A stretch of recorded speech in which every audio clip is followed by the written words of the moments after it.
সাদা স্রাব বা লিউকোরিয়া, যোনি থেকে সাদা স্রাব নির্গত হওয়া মেয়েদের আরও একটি খারাপ রোগ। যদি সামান্য মাত্রায় মেয়েদের সাদা অথবা হলুদ স্রাব নির্গত হয়, তাহলে তা তেমন খারাপ বা অস্বাভাবিক কিছু নয়। এতে মিউকাস বা পস থাকে।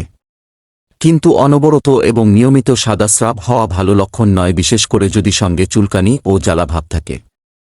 একে লিউকোরিয়া বলে। লিউকোরিয়া নানা কারণে হতে পারে।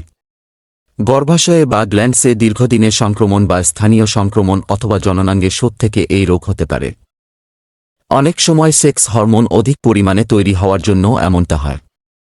এটি একটি কষ্টদায়ক ও অস্বস্তিকারক রোগ। অত্যধিক স্রাবের জন্য ক্লান্তি, বুক ধড়ফড়, মাথা ঘোরা, মাথার যন্ত্রণা, মেজাজ খিটখিটে হয়ে যাওয়া ইত্যাদি সমস্যা বা লক্ষণ দেখা যায়। প্রচারক কবিরাজ Abdullah Al Mamun, diploma Ayurvedic medicine and surgery, Momen Shahi Ayurvedic college, Mymensingh.